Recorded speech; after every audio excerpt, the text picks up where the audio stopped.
Sir, the Allies are on the run soon. Western Europe will be ours. You hear that, General? Our enemies have been defeated.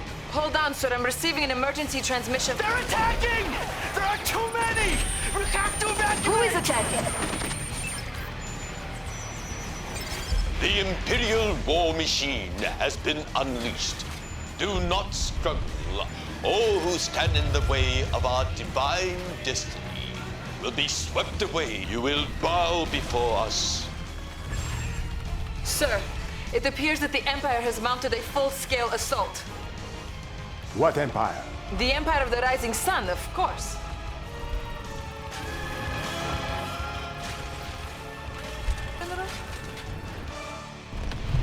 Welcome to War Thunder Naval. I am Commander Tyrael, and thanks for tuning in. So we've finally come to the business end of this year's summer event, prize time. Today we'll be looking at the IJN Haruna, which is the reward for acquiring 8 naval marks of distinction. Personally, I think that is the most worthwhile reward out of all 4, so let's dive into a bit of history. Then we'll compare her to her sister KONGO, and I'll show you a bit of what to expect from this beauty of a warship. I've covered the development and design of the ship class in a previous video about the KONGO. Would you like to know more? Click the link above to watch that video now. IJN Haruna was a warship of the Imperial Japanese Navy during World War I and World War II, designed by the British naval engineer George Thurston and named after Mount Haruna. She was the 4th and last battlecruiser of the KONGO class, amongst the most heavily armed ships in any navy built. Laid down in 1912 at the Kawasaki shipyards in Kobe, Haruna was formally commissioned in 1915, on the same day as her sister ship Kirishima, with most of the parts used in her construction manufactured in Japan. Due to a shortage of available slipways, Haruna and Kirishima were the first capital ships of Imperial Japanese Navy to be built in private shipyards. Launched on the 14th of December in 1913, she was fully completed in April of 1915. During her career, Haruna underwent 2 major reconstructions. Beginning in 1926, the Imperial Japanese Navy rebuilt her as a battleship, strengthening her armour and improving her speed and power capabilities. In 1933, her superstructure was completely rebuilt, her speed was increased, and she was equipped with launch catapults for float planes. Now fast enough to accompany Japan's growing carrier fleet, Haruna was reclassified as a fast battleship.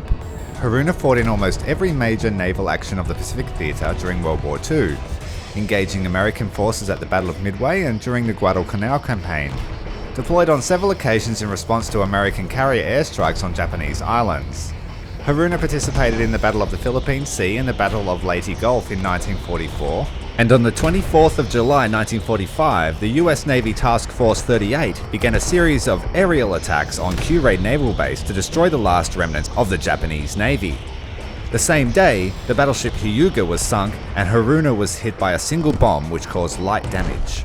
4 days later, she sustained 8 bomb hits from Task Force 38's aircraft and sank at her moorings. Her remnants were raised from the seafloor in 1946 and broken up over a course of 2 months.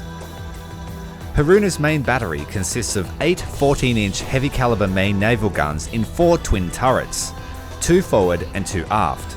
The turrets were noted by the US Office of Naval Intelligence to be similar to the British 15-inch turrets, with improvements made to flash tightness.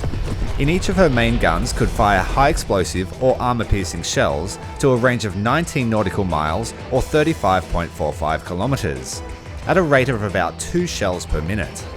In keeping with Japanese naval doctrine of deploying more powerful vessels before their opponents, Haruna and her sister ships were the first vessels in the world to be equipped with 14-inch guns. Her main guns carried ammunition for 90 shots and had an approximate barrel lifetime of 250 to 280 shots. In 1941, separate dies were introduced for armor-piercing shells of the 4 KONGO-class battleships to assist with targeting. The KONGO's armor-piercing shells used a red dye, and Haruna used a black dye. In-game, the ships have identical armor protection, consisting of a distributed armor scheme, with a 203mm belt armor running a good length of the ship. The ships have differing levels of deck armor varying between 100mm and 83mm.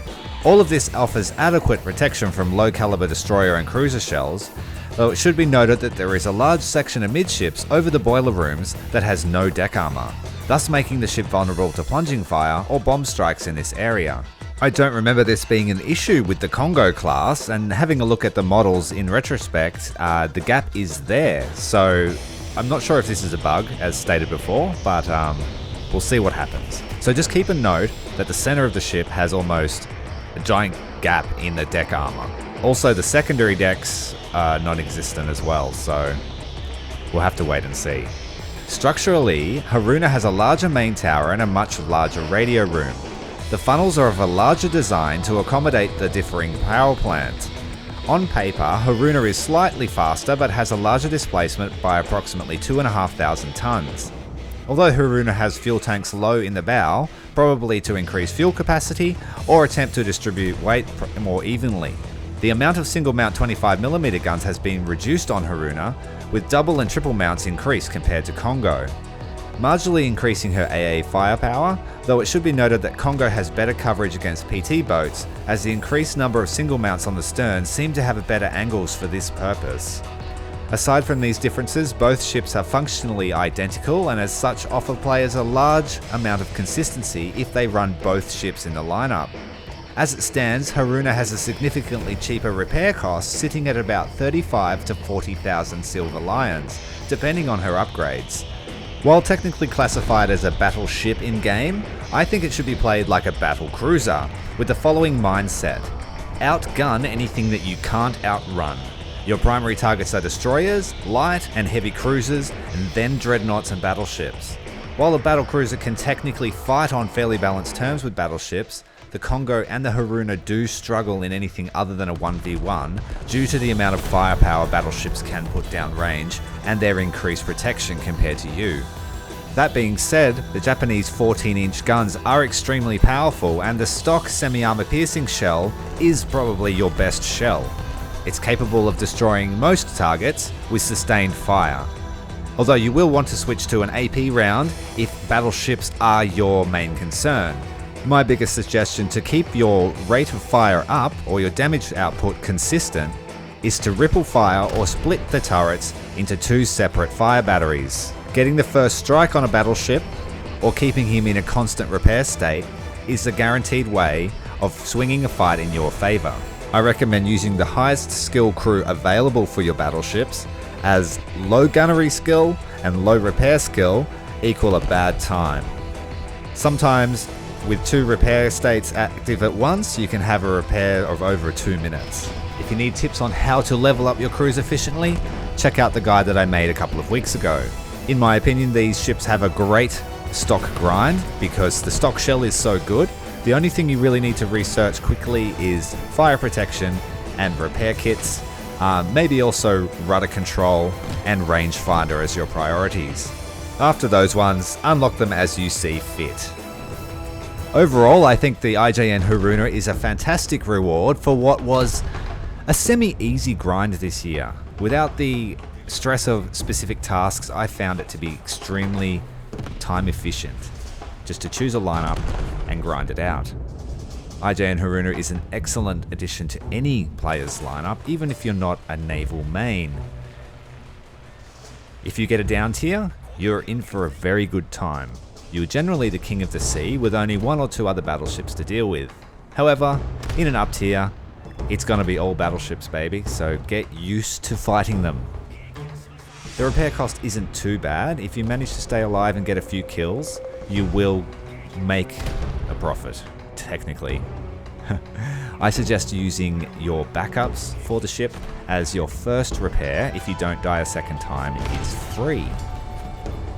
If you've enjoyed all these tips and little bits of history, subscribe to the channel and keep your eye out for regular updates. Until the next transmission, Commander Tyrael out.